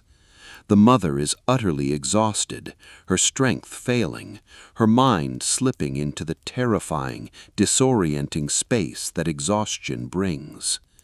In a modern hospital, a machine would beep, a nurse would check a monitor, and a chemical intervention would be ordered. In the medieval room, there were no monitors. There was only the circle of women. They did not leave when it grew difficult. They did not retreat to their own homes when the sun came up and their own daily chores demanded their attention. They stayed. A neighbor woman, someone the mother had perhaps argued with over a stray chicken the week before or traded woven cloth with in the village square, stood behind the wooden birthing stool for hours. She offered the physical strength of her own forearms for the mother to pull against. She absorbed the physical shock of the labor into her own body. When her muscles cramped, another gossip stepped in seamlessly to take her place. They wiped the cold sweat from her forehead with damp linen. They held the wooden cup of watered wine to her lips when her hands were shaking too hard to hold it herself. They rubbed the oil of roses into her skin, hour after hour, their own hands slick and heavy with the effort.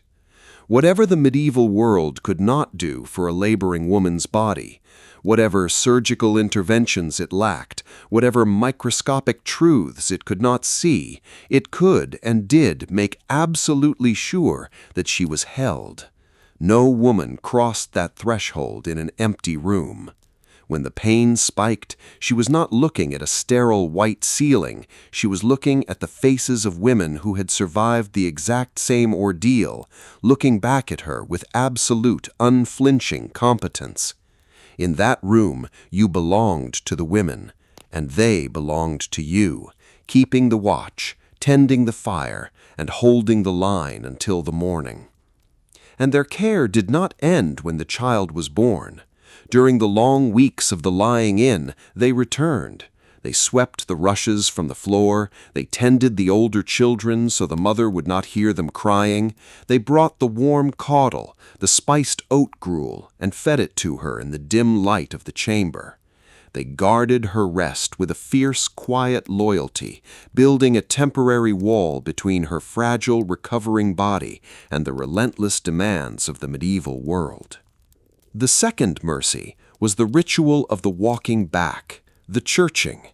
This is the ceremony we witnessed at the door of the parish church. For weeks after the birth, during the period of the lying in, the mother remained secluded in her home. She was recovering her strength, suspended in a quiet, darkened space while the gossips managed her household. The churching was the formal public end of that seclusion. Historically, the meaning of the churching ritual is complex, and scholars debate its exact nature. To some medieval theologians, it was rooted in the Old Testament laws of purification, a ritual cleansing after the shedding of blood. To others, it was simply a practical marker of re-entry into the social and religious life of the village. But to the women who participated in it, the overwhelming emotional resonance of the rite was thanksgiving. To understand the profound mercy of this, you must imagine the physical and sensory shock of that morning. For weeks, the mother had lived in a twilight world. Her eyes had grown accustomed to the dim glow of the hearth and the shuttered windows. Her world had been reduced to the four walls of the chamber, the scent of crushed herbs, and the rhythm of nursing and sleeping. And then, on the day of her churching, the heavy door opened. She stepped out into the blinding, unfiltered daylight. She felt the cold wind on her face. She heard the ordinary sounds of the village, the blacksmith's hammer, the barking of dogs, the creak of wooden cartwheels, sounds she had been separated from for a month. And she did not make this overwhelming re-entry alone. When she walked to the church door, carrying her unlit candle, she was flanked by the gossips. The same women who had stood beside her in the dark now walked with her in the light. They formed a small celebratory procession through the village. The priest met her, he blessed her, and then he led her back into the heart of the community. We must remember how present the shadow of death was in their lives. When a woman went into labor, she made her confession. She prepared her soul for the end. To fetch a life, she walked to the edge of her own, and most of them walked back. The churching was the community's way of marking that return. It was a ritual built to say, out loud, in the most sacred space the village possessed, "You went to the edge, you came back, and we are profoundly glad." In a world where life was precarious and where grief was a constant familiar neighbor, the medieval church provided a structured, beautiful container for joy. The mother placed her candle on the altar, a symbol of the light she had returned to. She offered a small coin, and then she went home, often to a feast prepared by the gossips, officially restored to the waking world. It was a day of rich food, shared stories, and deep relief. It was the mercy of a world that marked survival with a rite of joy, not silence. The third mercy was something to hold. In Chapter 3 and Chapter 5, we looked at the tools of the supernatural every day. We looked at the eagle stone bound to the thigh to draw the child down. We looked at the birth girdles, the long strips of calf skin inscribed with the names of the archangels and wrapped tightly around the mother's waist. We looked at the prayers murmured to Saint Margaret of Antioch, the patron saint who burst unharmed from the belly of a dragon.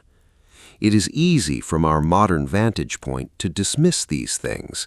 It is easy to classify them as desperate superstitions or placebo medicine or the tragic flailing of a primitive science that did not know how to stop a hemorrhage.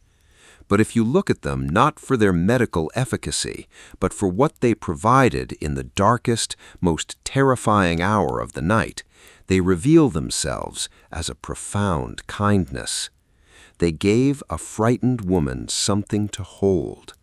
When the contractions were tearing through her body and the darkness outside the shuttered windows felt vast and indifferent, she was not told to simply endure it in a void. She was given the eagle stone to grip in her sweating palm. It was cold, heavy iron oxide, worn perfectly smooth by the riverbed and by the hands of the grandmothers and mothers who had held it before her. She could hear the smaller stone rattling inside it, a physical promise that what was trapped inside would eventually come out. She was wrapped in the birth girdle. The parchment was stiff, creased from being folded in a velvet pouch, its edges stained with the sweat of a dozen other women's labors. The physical pressure of the binding supported her straining abdomen, while the holy ink resting directly against her skin acted like a shield. She was told that the saints were listening. She was told that Margaret of Antioch, who had suffered in the dark, who knew the exact suffocating terror of the dragon's belly, understood exactly what she was feeling. Margaret was not an abstract theology delivered from a high pulpit. She was a sister in the dark, leaning down from heaven to help her. These objects and these prayers were not just spiritual abstractions. They were physical manifestations of grace. They provided a narrative that made sense of the suffering. They told the mother that she was not a broken machine, but a soul engaged in a heroic, meaningful crossing, guarded by the highest powers of the universe. Even where their medicine ran out, their meaning did not. And beneath the rustle of the parchment and the weight of the stone was the sound metronome of the room, the low, steady voices of the women.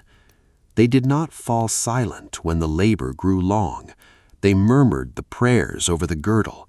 They told the stories of the saints.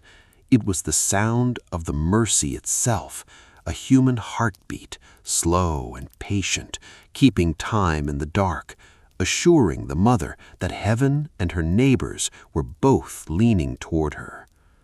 3 small mercies: the women who stayed, the community that welcomed her back, and the holy words wrapped around her waist. They did not erase the danger. They could not stop the birth child fever or turn a breached infant or hold back the terrible tide of the plague in 1348. But they changed the texture of the fear. They ensured that whatever happened in that room, it happened within a web of profound intentional care. From today's view, a parchment belt, a crowded room, and a church blessing seem like poor substitutes for a sterile operating theater and a dose of antibiotics. From their view, they were the absolute, irreducible core of human survival. The assurance that when you walked to the edge of the world, someone would be there to hold your hand, and someone would be there to light a candle when you came home. And that's what's so chilling. London, England, the early 17th century. A family of prominent physicians named Chamberlain are called to attend the most difficult, intractable deliveries in the city. When they arrive at a house, they bring a massive, heavy wooden box lined with velvet and secured with a heavy iron padlock. Listen to what they do when they finally enter the birthing room. They send the gossips away. They send the midwife away. They blindfold the laboring mother or drape a heavy woolen sheet over her lower half so she cannot see. They ring bells and make loud noises to mask the clinking of metal. And then they take something out of the box that no one else is allowed to look at. It sounds like a sinister occult ritual. It sounds like the darkest, most desperate kind of medieval magic. And the most startling part isn't the heavy wooden box, or the blindfold, or the locked door. The most startling part is what they were hiding. Because they were not hiding a holy relic, or a magical eagle stone, or a parchment charm. They were hiding a pair of forged iron forceps. It was a brilliantly designed medical instrument, shaped like two crossing spoons, built to cradle an infant's head and draw it safely from the birth canal when a labor had catastrophically stalled. And the Chamberlain family kept it a fierce, lucrative, monopolistic secret for over 100 years. For 1,000 years, no man crossed that threshold unless all hope was lost. And then, quietly, one did, with a tool hidden under his coat, sworn to secrecy, and the women's room began, slowly, to become something else. For centuries, the shuttered room had been an absolute fortress of female authority. But the Chamberlain's forged iron forceps marked the beginning of a profound, irreversible shift. Moving out of the Middle Ages and into the early modern period of the 16th, 17th, and 18th centuries, the male practitioner began to step over the threshold. He was called the accoucheur, the man midwife. Initially, he was called only for emergencies, just as the barber surgeon had been, but gradually the culture shifted. It became a mark of high status for a wealthy, aristocratic family to employ a male physician for a perfectly normal birth. The physician did not sit on a low wooden stool, and he did not rely solely on the tactile, generational knowledge of his hands. He brought the formal authority of the universities. He brought anatomical charts, steel instruments, and a new clinical vocabulary. Slowly, the physical architecture of the room changed to accommodate him. The wooden birthing stool, designed by women to work with gravity and the mechanics of the female pelvis, was pushed into the corner, abandoned, and eventually chopped up for firewood. The mother was moved to a flat bed, a position that was easier for the physician to oversee, even if it was physically harder for the mother to endure. The door opened. The men walked in. And as the centuries turned, the physical location of the birth began to migrate. By the 18th and 19th centuries, the focus shifted away from the domestic shuttered cottage room. It moved toward the newly established lying-in hospitals of the great European cities. It was meant to be a triumph of modern science. It was meant to be the ultimate enlightened safety net, replacing the smoky, superstitious rooms of the medieval past. But it contained a terrible, devastating irony. In the medieval room, the midwife's hands were washed. They were coated in warm olive oil or oil of roses. She stayed with one mother in one room for the duration of the labor. In the new, brightly lit, high-ceilinged lying-in hospitals, the physicians were handling dozens of patients across a massive, crowded ward, and crucially, they were coming directly from the autopsy rooms. They were descending into the morgues to dissect cadavers, studying the brilliant new science of anatomy, and then walking straight upstairs to the maternity wards. They wiped their hands on their aprons, and they delivered children. They did not know what they were carrying. The medieval gossips had feared the invisible humors riding on the night air, and they had stopped the keyholes with clay to keep the danger out. The modern physicians dismissed the humors as peasant ignorance, but they carried the true danger in on their own skin. The rates of puerperal fever, childbed fever, skyrocketed in these medicalized settings. It was a bacterial infection, thriving in the open wounds of the womb, passed from bed to bed by the very hands that were supposed to bring life. The intervention that was built to help for a long, tragic season brought a harm the medieval midwife could never have imagined. It would take centuries more, and more mothers than anyone ever managed to count, before the invisible thing was finally understood. In 1847, a Hungarian physician named Ignaz Semmelweis, working in the Vienna General Hospital, noticed a chilling pattern. The maternal mortality rate in the first obstetrical clinic, run by male doctors and medical students, was staggeringly high. The mortality rate in the second clinic, run entirely by female midwives, was much lower. The midwives did not perform autopsies. They did not carry the invisible residue of the morgue on their hands. Semmelweis instituted a strict, mandatory policy. Doctors had to wash their hands in a solution of chlorine lime before touching a laboring woman. The death rate plummeted almost immediately. It was the answer to the terror of the room. It was the solution the medieval world had searched for with eagle stones, with birth girdles, and with prayers to St. Margaret. But Semmelweis was ignored. He was ridiculed by the medical establishment of his day, who found it deeply offensive to suggest that a gentleman's hands could be unclean, and who still believed disease was caused by miasma in the air. He died in a psychiatric asylum, beaten by the guards, years before his truth was universally accepted. It was only later, with the pioneering work of Joseph Lister and the slow, undeniable establishment of germ theory, that the invisible killer was finally named. The danger was bacterial. The childbed fever was a microscopic infection.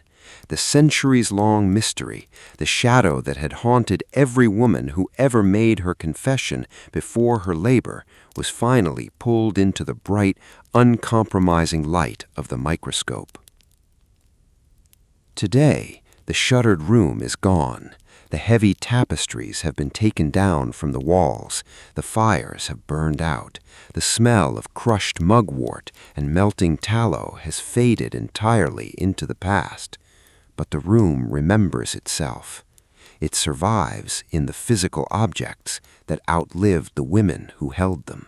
If you walk into the hushed, climate-controlled archives of the great libraries of Europe, you can still find them. You can ask the archivist to bring out the Trotula manuscripts. You can trace the Latin script, still legible in its dark ink, the remedies for a torn body, written out in a hand that reached across the dark to offer kindness. You can look at the birth girdles, resting quietly under the glass of a museum display case. You can see how the parchment is worn thin and fragile by the desperate, sweating grip of women whose names were never recorded in any history book.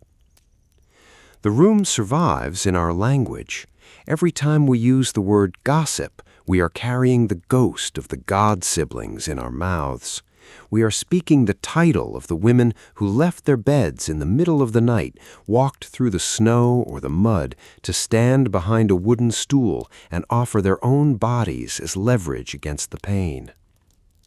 The room survives in the stone architecture of our oldest cities, where parish churches dedicated to Saint Margaret of Antioch still stand.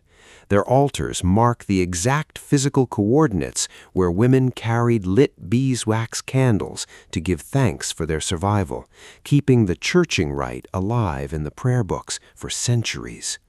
The medieval world is not completely lost to us. It is embedded in the words we speak, the stones we pass, and the quiet spaces between the pages of the archives. We live in a world where the threshold has moved. For most of the world, though tragically not all of it, the profound, omnipresent terror of childbirth has been lifted. We have antibiotics, we have sterile operating theaters, we have the surgical interventions of a modern cesarean section, and monitors that track a fetal heartbeat in the dark. Birth is safer now than it has ever been in the history of the human species. The edge is farther away. But that safety is a modern inheritance. For 1,000 years, there was only the room. The women who walked into it possessed a kind of ordinary, magnificent courage that is difficult for us to fully comprehend today. They knew the statistics of their own villages. They had seen the small graves behind the parish church. They had sat in the darkened room for their own mothers, their own sisters, their own friends. They knew exactly the cost. They knew that to fetch a life, she walked to the edge of her own, and most of them walked back.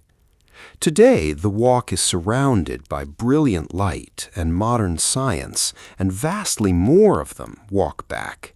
But the courage of the women who walked it blind, armed only with a strip of parchment, a cup of warm wine, and the hands of their neighbors, remains absolute.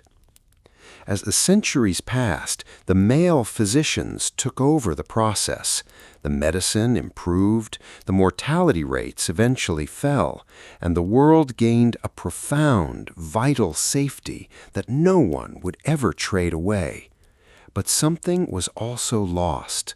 The intimacy of the closed door was broken. The room that belonged only to women was handed over to the institutions of men, and the quiet generational knowledge of the gossips was overwritten by the textbooks of the universities. For 1,000 years in that room you belonged to the women. They were the ones who wiped the sweat from the brow. They were the ones who poured the emergency water of baptism.